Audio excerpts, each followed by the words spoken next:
sangue no sonho, falar castanho, verde olhar, foi batizado no fogo, ouvindo e cantando.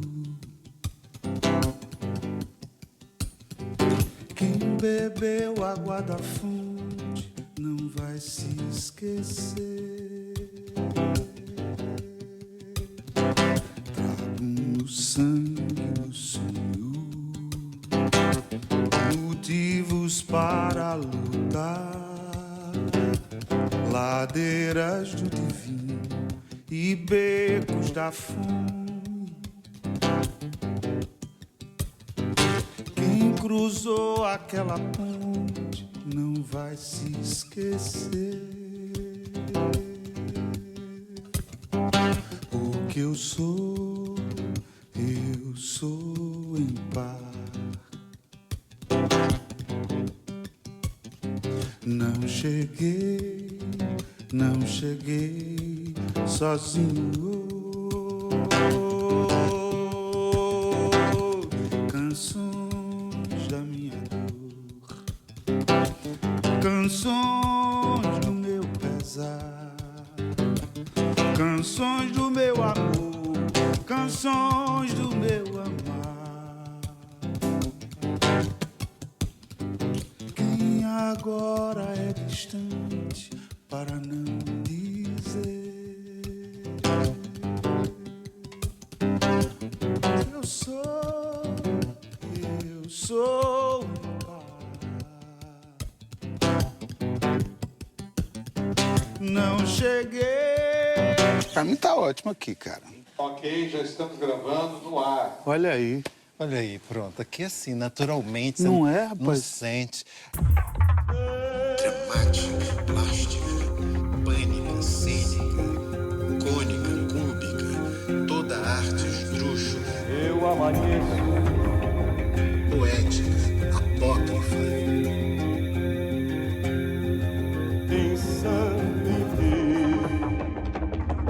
Eu canto a arte elástica. Os comunistas que queriam homenagear o Lenin com o nome dos seus filhos botavam Vladimir. É. Mas o seu pai foi direto. Então eu cheguei à conclusão que o seu pai não era do PCB, era desse partido que um amigo meu sempre me falava dele, que era dos radicais. Partido comunista, mas comunista pra caralho. caralho. É PCC, PC. Pense num partido comunista. É meu PCC, pai. PC. É seu pai. É, até porque eu acho que ele chegou à coisa do universo do socialismo, ele chegou pelo viés franciscano, cristão. Ah, ele foi seminarista? Foi seminarista. Ah, daí. E se apaixonou por minha mãe, isso é que ele falava. Né? Se apaixonou por minha mãe e disse, que é isso? Não pode ser isso. Ele foi a pessoa que, de uma maneira muito lúdica, me explicou a diferença entre o socialista e o cristão.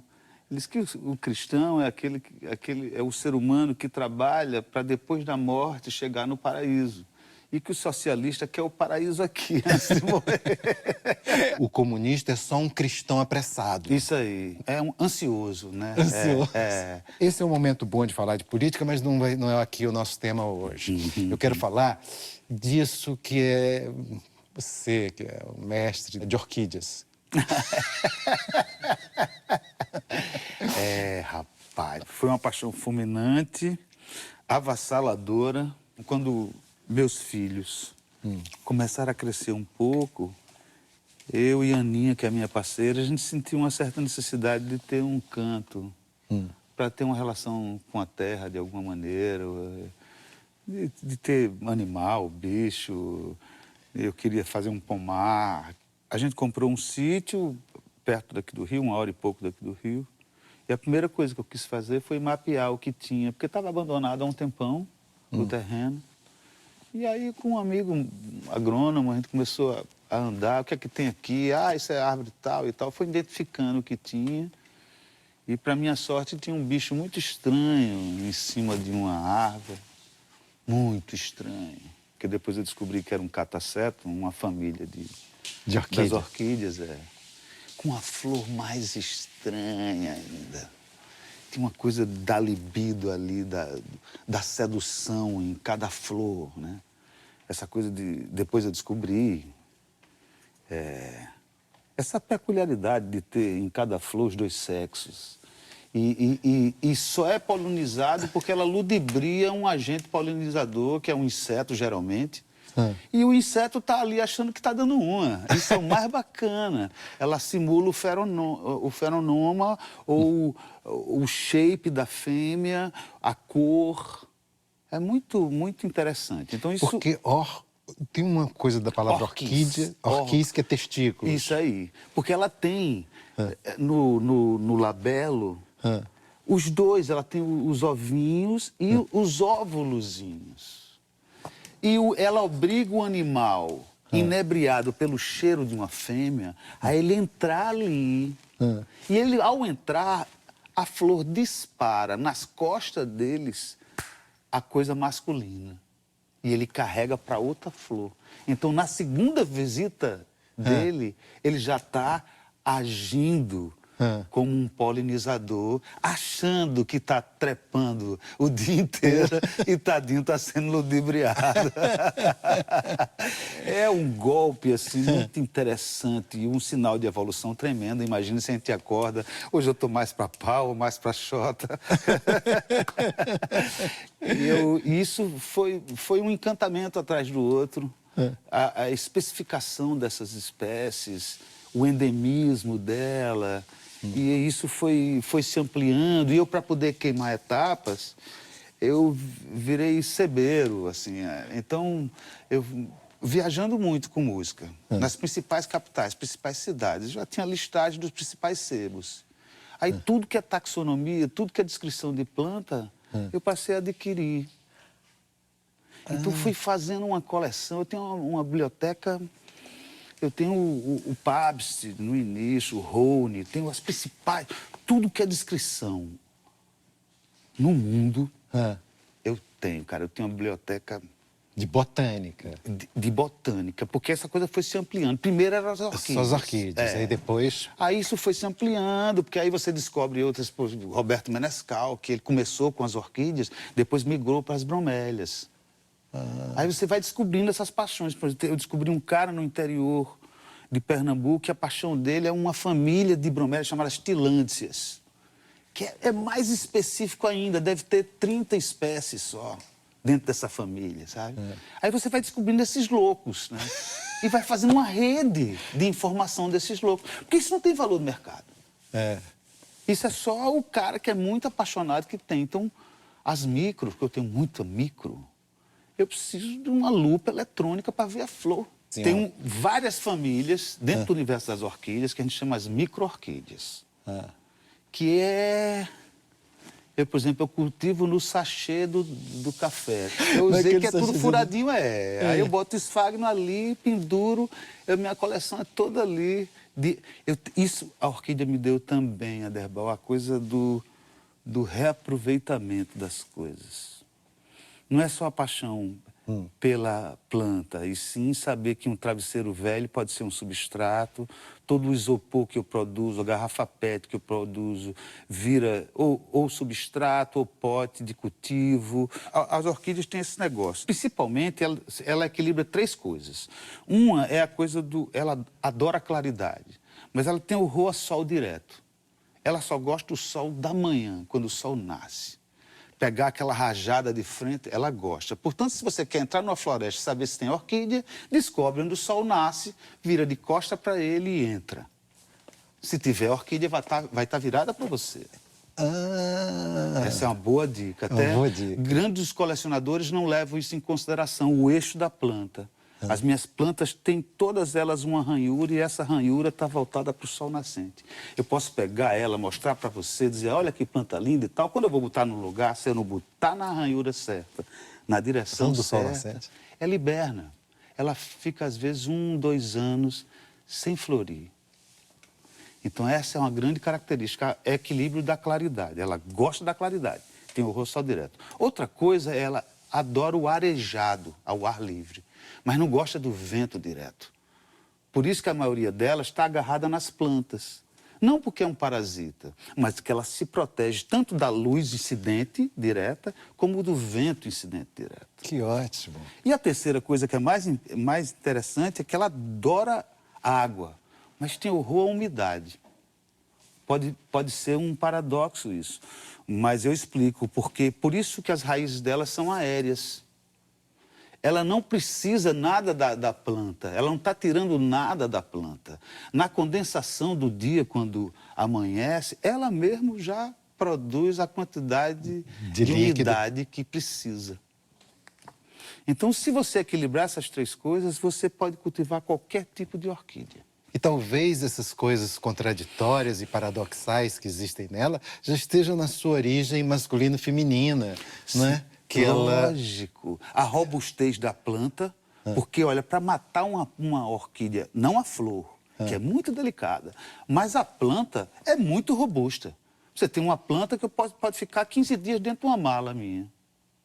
15 dias sem ver a luz do sol. Ela entende que alguma coisa está acontecendo, desacelera o metabolismo, entra no estado de dormência e vai consumindo aos pouquinhos a energia dela.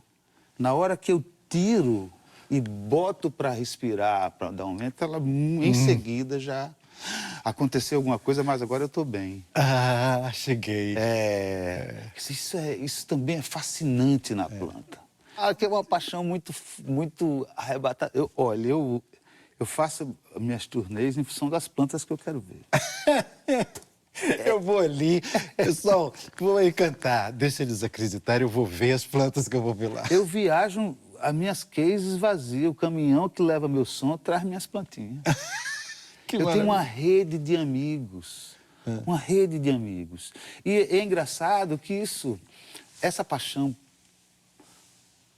por orquídea, mas por botânica de uma maneira geral, é quase como uma segunda paixão na maioria da vida das pessoas. Isso acontece geralmente no clima, o cara se aposentou e o cara descobriu. Então, assim, a faixa etária dos meus amigos mais próximos é de 80 para cima. Mesmo. Garotada. É a garotada. E que tem um prazer de dividir o conhecimento. Que isso é que me municia muito, Aderbal. Eu queimo muitas etapas por causa dessa generosidade pela paixão. Temos que interromper o programa. Os marcianos invadem a Terra. Orson Welles mandou os marcianos embora. Volta o programa. Lenine, nos anos 60, assim, época de ditadura e tal, e antes, tinha uma relação, os artistas das diferentes artes se comunicavam, dialogavam. A arte, digamos, especialmente brasileira, era muito de intercomunicação. E parece que houve, não sei se uma coisa externamente que aconteceu, que influiu internamente, que a gente se afastou. Eu concordo em gênero e grau com você. Que bom estar conversando com você aqui. Que ótimo. Nos reencontrando como defensores das expressões, da multiplicidade das expressões. Essa coisa não foi ficando universos ilhas sem comunicação como é hoje em dia. Eu acho que a gente ainda pegou esse excesso de curiosidade. E as coisas não estavam tão limitadas e específicas. E fazia com que a gente pudesse gostar de muitas coisas simultaneamente e ter vários assuntos, com vários nichos diferentes. Quer dizer, as artes que antes eram artes comunicantes... Isso. como os vasos comunicantes, agora não são tanto, ou não são mais. Não é?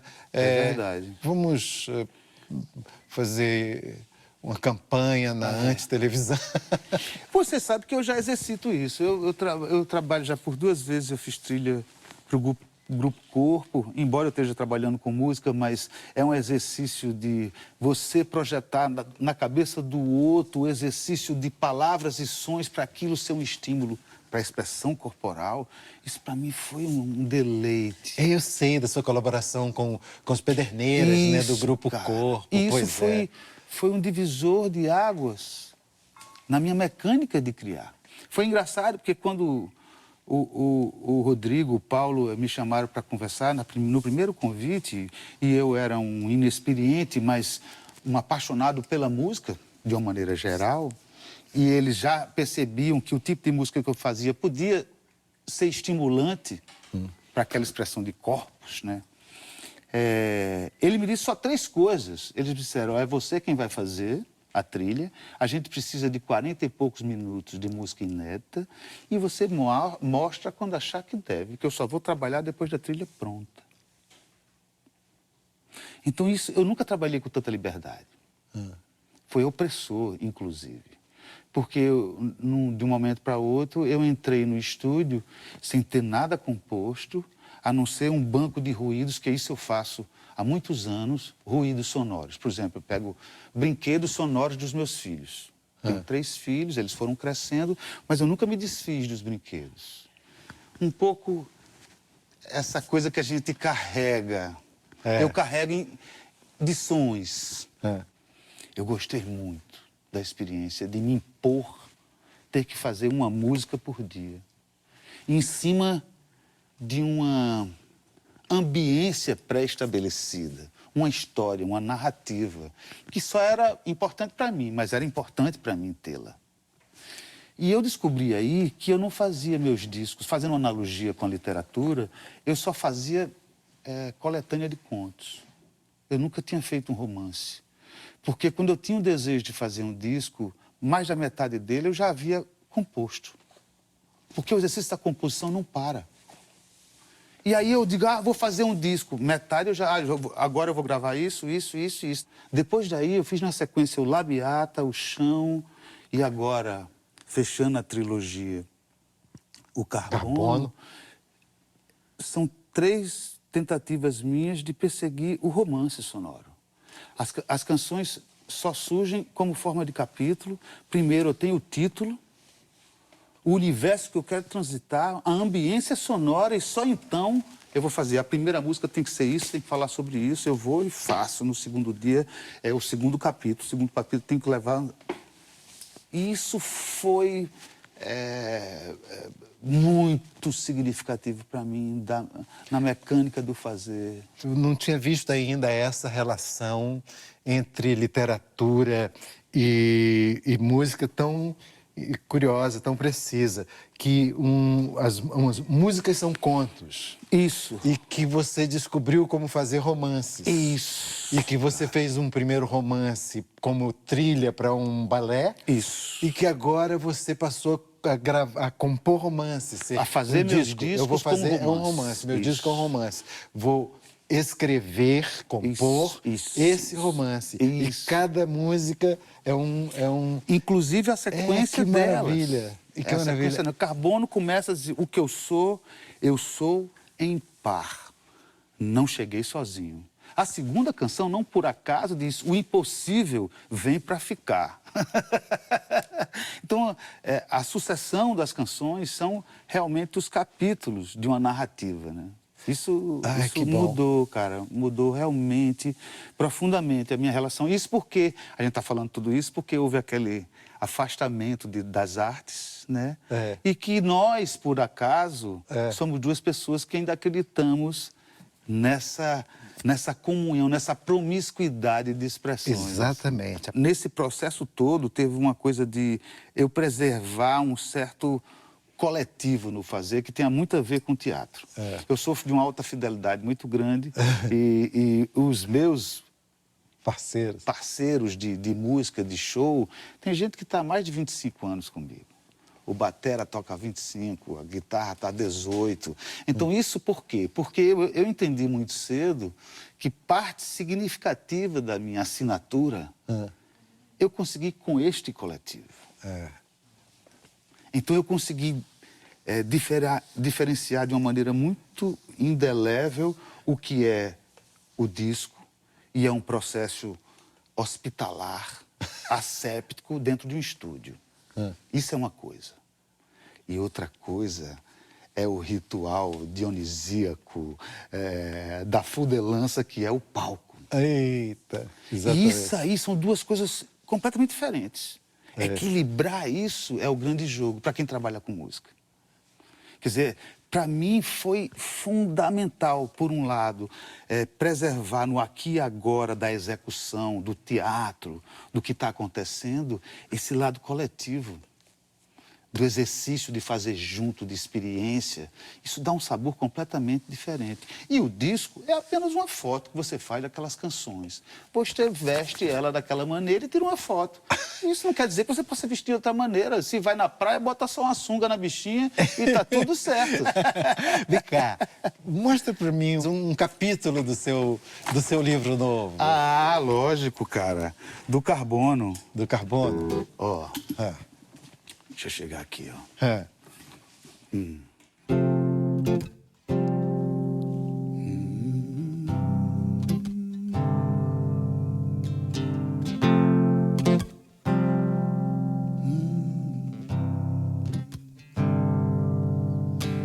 Do alto da arrogância, qualquer homem se imagina muito mais do que consegue ser.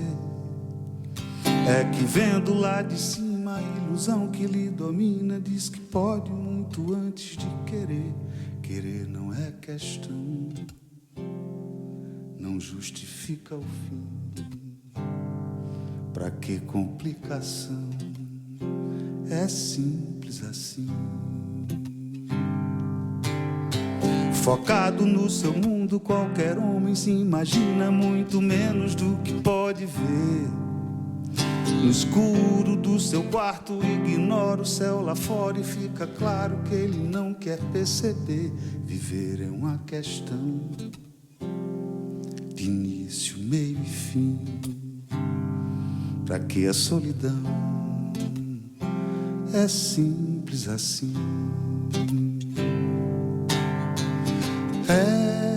Eu ando em busca dessa tal simplicidade. Não deve ser tão complicado assim. Se eu acredito, é minha verdade. E é simples assim.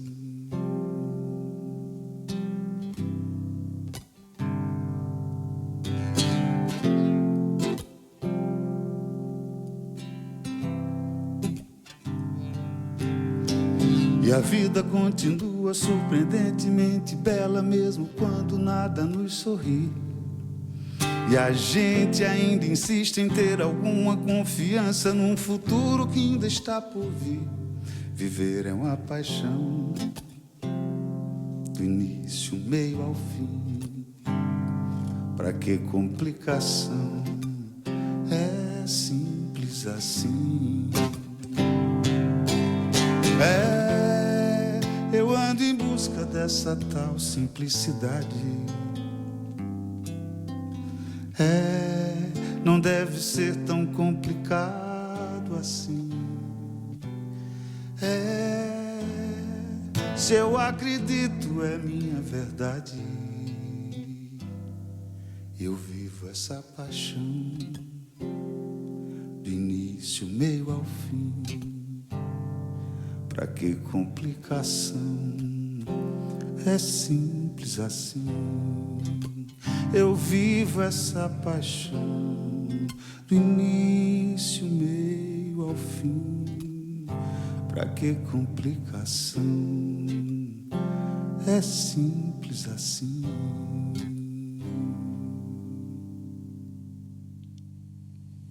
Que maravilha. Que capítulo é esse que eu li do romance? É a simplicidade.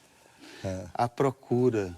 A simplicidade é tão complicada, é tão difícil para a gente que está repleto de informação. O Vianinha, o Oduvaldo Viana Filho, ele disse uma vez uma coisa sobre teatro que eu acho ótimo, sobre simplicidade. Ele disse que só a afirmação das complexidades leva ao simples. Fugir delas leva à simplificação. Lógico. Entendeu? Você assume as complexidades, elas têm que passar por você, porque são tantas, e aí você alcança, assim, complicando. Sempre foi assim. Eu complico. Aí na hora que eu não dá mais para complicar, aí eu começo a descomplicar e atirar. Isso. É sempre pôr muito e depois tirar muito. O que fica deve ser bom.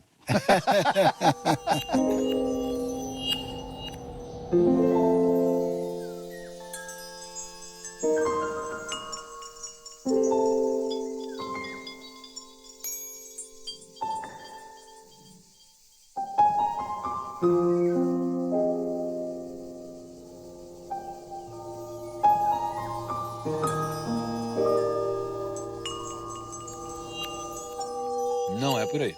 Não é por aí. Não é por aí. Não é por aí. Não é por aí.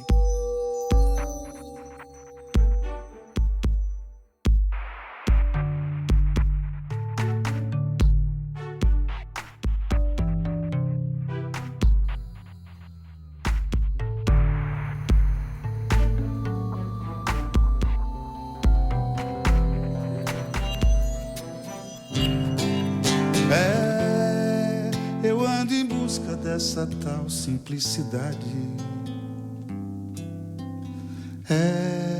Não deve ser tão complicado assim. Se eu acredito é minha verdade.